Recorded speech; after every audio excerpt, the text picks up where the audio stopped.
Nous allons apprendre à transformer une fraction en un nombre décimal. À quoi ça peut bien servir? Eh bien, c'est grâce à cela qu'on pourra calculer des pourcentages. Alors, d'abord, qu'est-ce que c'est qu'une fraction? Ça a une barre de fraction. Et la barre de fraction, on va la retrouver sur la calculette, sur la même touche que diviser, puisqu'en fait, c'est exactement la même chose. On va donc se servir de ça pour exécuter une fraction. 1 sur 4, c'est 1 divisé par 4.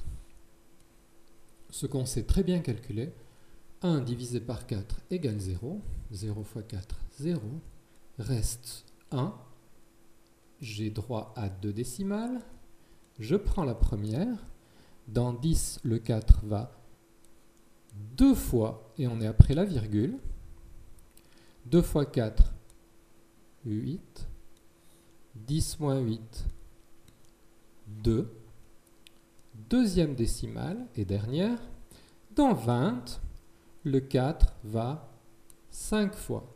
5 fois 4, 20. Et c'est fini. 1 quart est égal à 0,25. Je vais essayer 1 tiers. C'est 1 sur 3.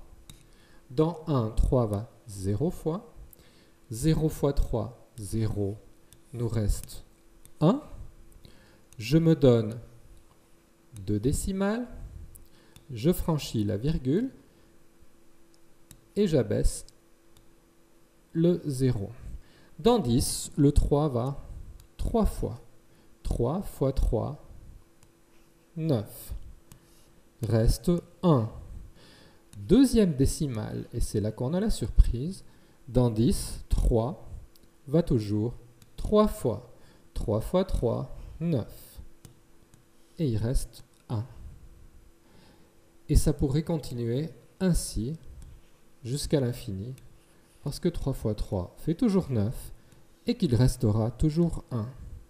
Dans ce cas-là, on simplifie les choses en disant 3, 0,3, périodique, 3 jusqu'à l'infini. Donc, 1 tiers égale 0,3 périodique. On peut faire cela pour toutes les fractions.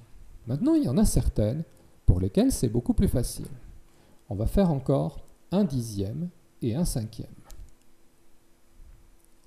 Pour 1 dixième, on peut se demander, mais tiens, je sais très bien où sont les dixièmes. Ils sont là. Parce que 1 dixième, c'est 1 dans la case des dixièmes, dans la colonne des dixièmes. Donc, en nombre à virgule, en nombre décimal, c'est 0,1. Et on a notre réponse ici, 1 dixième égale 0,1 en nombre décimal. On transforme bien une fraction en nombre décimal. Si vous n'aimez pas trop les divisions, il y a parfois des moyens beaucoup plus faciles, comme celui-ci, qui va nous aider à faire celui-là. C'est-à-dire que si j'arrive à avoir des dixièmes ou des centièmes, c'est bien plus simple. On va prendre 1 cinquième. Je pourrais l'amplifier à 10 en multipliant le 5 par 2. Je dois donc multiplier le 1 par 2. 1 cinquième, c'est 2 dixièmes. 2 dixièmes, dans le tableau, je les inscris ici. C'est donc 0,2. 1 cinquième en nombre décimal, c'est 0,2. J'aurais pu obtenir la même chose en divisant 1 par 5, ce qui me donne évidemment 0 fois 5, 0, avec un reste de 1. À 2 décimales, on franchit la virgule, on prend les dixièmes, et dans 10, 5 va bien 2 fois. 2 fois 5, 10, et c'est fini. 0,2, ça confirme donc notre résultat. À vous d'essayer maintenant avec 3 quarts, 2 tiers, 4 cinquièmes et 1 vingtième. Et c'est pas plus compliqué que ça.